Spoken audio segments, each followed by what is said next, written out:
Chères étudiantes, chers étudiants, bonjour. Bienvenue à cette nouvelle vidéo, à cette nouvelle séance de mathématiques financières. Alors aujourd'hui, nous allons commencer une nouvelle partie qui est les annuités. Alors les annuités, avant de donner la définition des annuités, prenons les exemples suivants. Supposons qu'une personne, elle veut acquérir une maison pour 600 000 dirhams, mais elle n'a pas son argent, elle n'a pas ce montant qui est disponible. Donc, elle va chercher à construire ce montant-là. Donc, elle va placer annuellement à sa banque une somme de 50 000 dirhams. Donc, l'objectif de cette opération, c'est de constituer un capital. Alors, comment elle va constituer ce capital? En effectuant des versements qui sont annuels et constants. C'est-à-dire, chaque année, cette personne-là, elle va verser une somme constante de 50 000 dirhams. Donc, la période ici, il s'agit des années parce que le versement, il se fait pour chaque année. Exemple 2, une personne, elle a un crédit de 600 000 dirhams. Pour rembourser ce crédit, elle va verser mensuellement une somme de 2 000 dirhams. Donc là, la situation, elle est différente. Dans ce cas-là, la personne, elle a pris un crédit de 600 000 dirhams. Elle va essayer de rembourser ce crédit-là en effectuant des versements mensuels d'une somme de 2 000 dirhams. Donc le but dans cette opération-là, il s'agit d'un remboursement de crédit par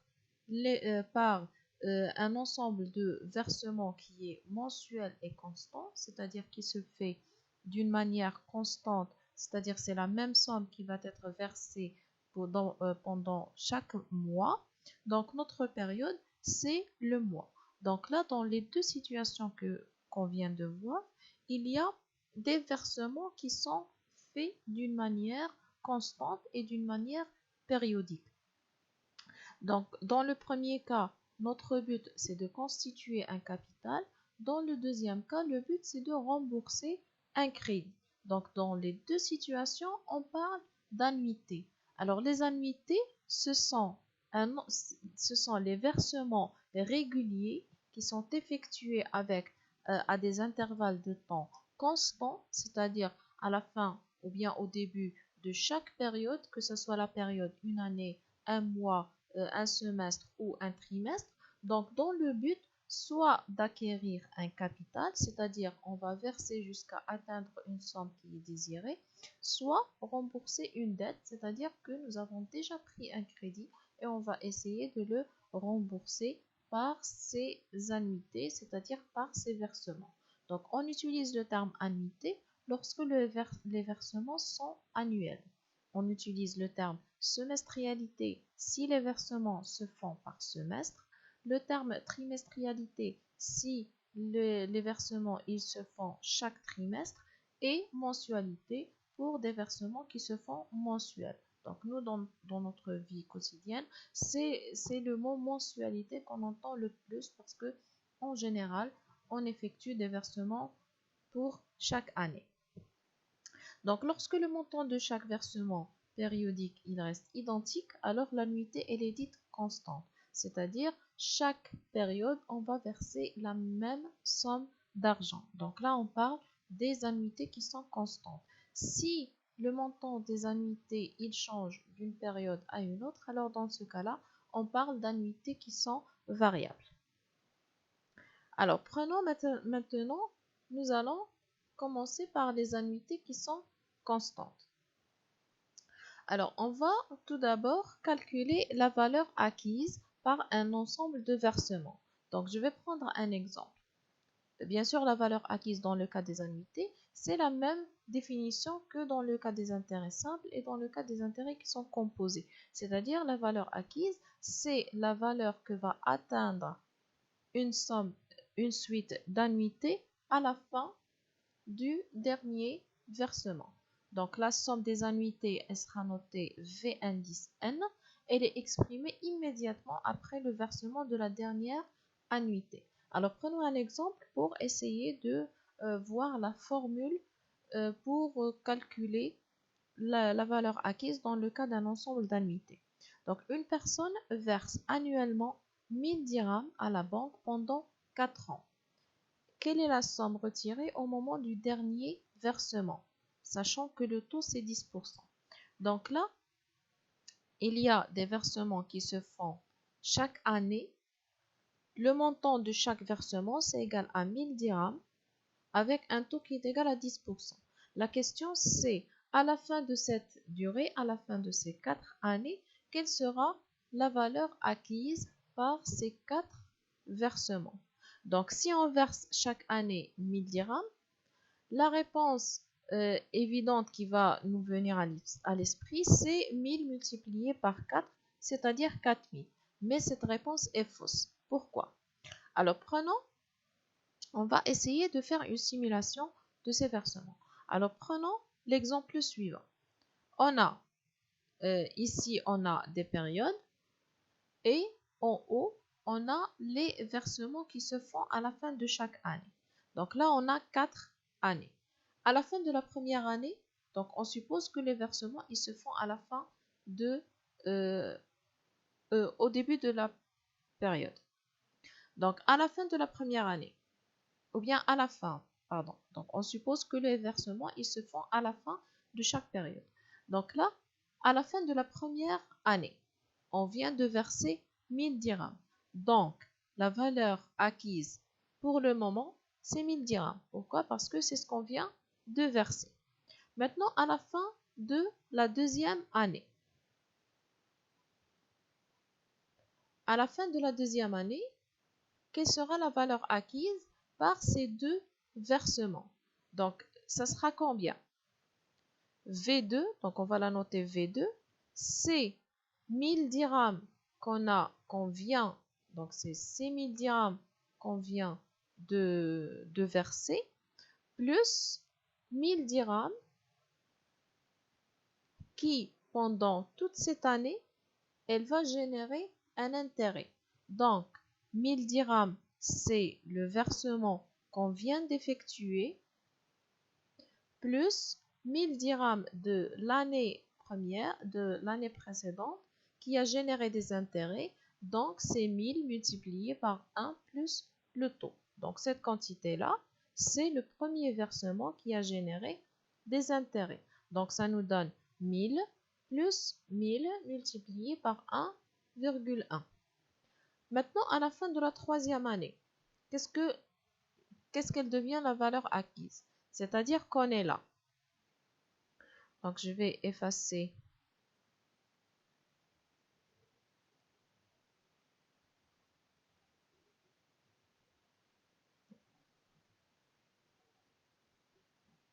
alors, à la fin de la troisième année, c'est-à-dire qu'on est là.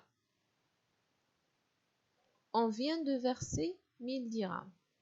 Donc, notre valeur acquise, ça serait quoi? Ça serait 1000 dirhams qu'on vient de verser, plus 1000 dirhams de la deuxième année qui va générer des intérêts pendant une seule année, plus la toute première annuité qui va générer des intérêts pendant 2 années. Donc, ça nous donne 1000 qu'on vient de verser, 1000 dirhams de la deuxième année qui va générer des intérêts pendant une seule année. Donc, ça sera 1000 fois 1 plus t à la puissance 1, plus 1000 de la première année qui va générer des intérêts pendant 2 années. C'est-à-dire, ça va donner la valeur 1000 fois 1 plus le taux à la puissance 2. Parce que cette somme, elle a été déposée à la première année.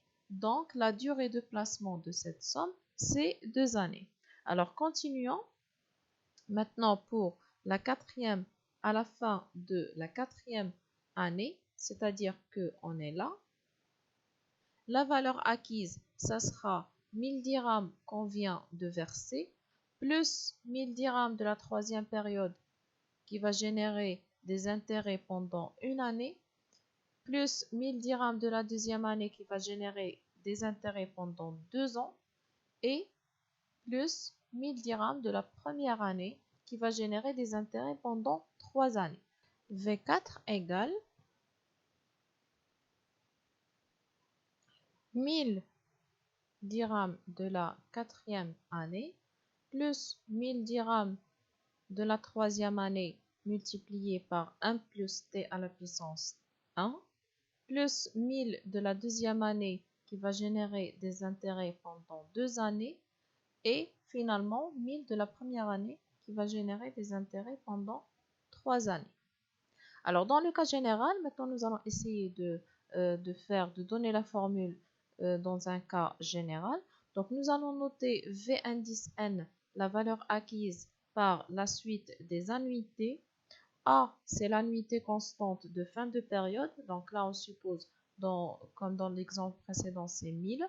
N, c'est le nombre de périodes, c'est-à-dire le nombre de fois qu'on a effectué le versement. Et T, c'est le temps d'intérêt par période de capitalisation. Donc, d'après, si on déduit à partir de l'exemple précédent, on a la valeur acquise au moment du dernier versement, c'est l'annuité A, donc comme dans le cas précédent c'était 1000, plus l'annuité fois 1 plus t, plus A fois 1 plus t à la puissance 2, et on continue jusqu'à A fois 1 plus t à la puissance n-1. Donc remarquez que lorsqu'on a calculé V indice 4, la puissance, le terme auquel on s'est arrêté, c'est à la puissance 3. Donc si on calcule V indice n, donc la puissance à laquelle on va s'arrêter, ça sera n-1. Donc maintenant, nous allons essayer de simplifier cette formule-là. Donc qu'est-ce qu'on remarque? On remarque qu'on peut factoriser par A. Donc ça nous donne A facteur de 1 plus 1 plus t plus 1 plus t carré jusqu'à 1 plus t à la puissance n-1. Alors si on regarde bien ce qu'il y a entre les crochets, on va s'apercevoir qu'il s'agit de la somme des n premiers termes d'une suite qui est géométrique, de premier terme 1 et de raison 1 plus t. Donc on a déjà vu la somme des n premiers termes d'une suite géométrique. Donc c'est égal à, donc je rappelle que c'est q à la puissance n moins 1 sur q moins 1. Donc dans notre cas, donc on a déjà ce a là, donc c'est a fois 1 plus t à la puissance n moins 1 sur 1 plus t moins 1. Donc on remarque qu'au dénominateur, en enlevant les parenthèses, il y a le 1 qui va disparaître. Donc on aura finalement la formule a facteur de 1 plus t à la puissance n moins 1 sur t. Donc voilà la formule qu'il faut utiliser si on veut calculer la valeur acquise d'un ensemble de n annuités de valeur a avec un taux t. Donc là, il y a une remarque qui est très importante à faire dans le cas des annuités. On a la formule Vn qui est égale à A fois 1 plus t à la puissance n moins 1 sur t. On ne peut l'utiliser que lorsque la durée n et le taux t soient exprimés dans la même unité que la nature des versements. C'est-à-dire, si les versements s'effectuent annuellement, il faut avoir n exprimé en nombre d'années et t exprimé comme étant un taux annuel. Si les versements, par exemple, elles sont mensuels, alors le taux doit être mensuel et la durée doit être mensuelle. Donc, si vous vous rappelez, lorsqu'on a parlé des intérêts qui sont composés, de la valeur acquise dans le cas des intérêts composés, on a dit qu'on avait le choix, soit rendre le taux, soit garder, si le taux et la durée ne sont pas homogènes, on peut garder le taux et exprimer le n selon le taux, ou bien l'inverse. Dans le cas des annuités, on n'a pas de choix. Il faut suivre la nature des versements. Si on a des versements mensuels, alors le taux et la durée doivent être exprimés en mois. Si les versements sont trimestriels, par exemple, alors la durée doit être exprimée en nombre de trimestres et le taux doit être trimestriel. Alors prenons quelques applications. Dans la première application, on veut chercher la valeur acquise. Donc nous plaçons un intérêt composé au taux mensuel de 0,6% chaque mois, 1000 dirhams pendant 2 ans. Quel est le montant du capital ainsi constitué au moment du dernier versement? Donc première chose à vérifier, est-ce que le taux, la durée et les versements sont homogènes? Donc nous avons des versements qui sont mensuels, le taux il est mensuel, et la durée, il faut l'exprimer en nombre de mois. Donc, on a la formule Vn qui est égale à A fois 1 plus T à la puissance n-1 sur T. Donc, application numérique directe. On a le montant de A, c'est 1000. Le T, c'est 0,006. Le N, c'est 2 ans. Donc, exprimé en nombre de mois, ça donne 24. Moins 1 sur 0,006, ça donne la valeur 25 731,21 dirhams. Alors, deuxième application, on veut chercher l'annuité. La question, c'est quel doit être le montant de chacune des 20 annuités qui permettrait de constituer au moment du dernier versement un capital de 100 000 dirhams au taux annuel de 11%. Alors, première chose, quelles sont les données qu'il faut extraire? Alors, premièrement, le montant des 20 annuités. Donc, on connaît le N. Le nombre d'annuités, c'est 20, qui permettrait de constituer au moment du dernier versement un capital de 100 000 dirhams. C'est-à-dire qu'on connaît la valeur acquise. Au taux annuel, 11%. Les versements, ils se font d'une manière annuelle. Donc, il faut calculer le A. Alors, on a Vn, c'est A fois 1 plus T à la puissance n-1 sur T. On cherche le A. Donc, A, ça sera Vn fois T divisé par 1 plus T à la puissance n moins 1. Donc, application numérique, ça va donner 1557,56 dirhams. Alors, application suivante, recherche de n, c'est-à-dire la valeur le nombre des annuités qu'il faut verser.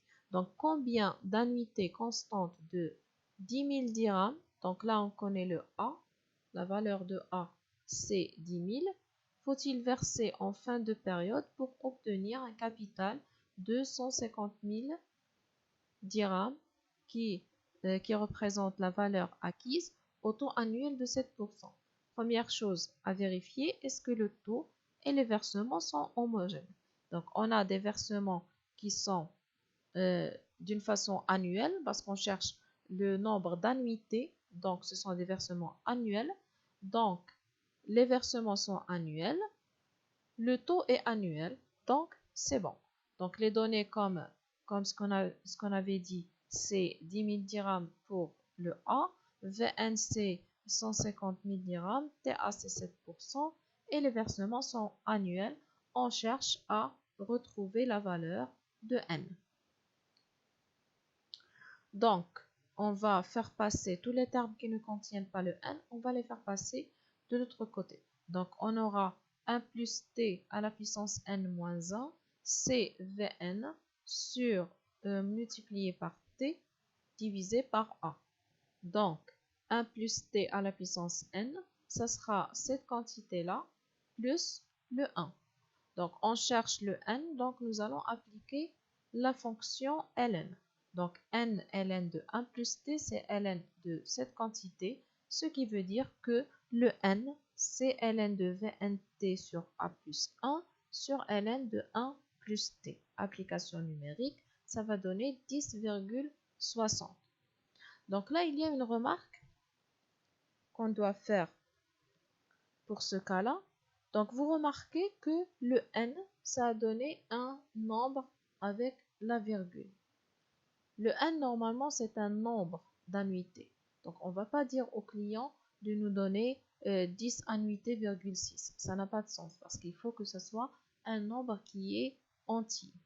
Donc là, on peut résoudre cette situation de deux manières. Soit on garde 10, le nombre c'est 10, soit on garde le nombre c'est 11. Mais dans les deux cas, il faut appliquer certaines modifications.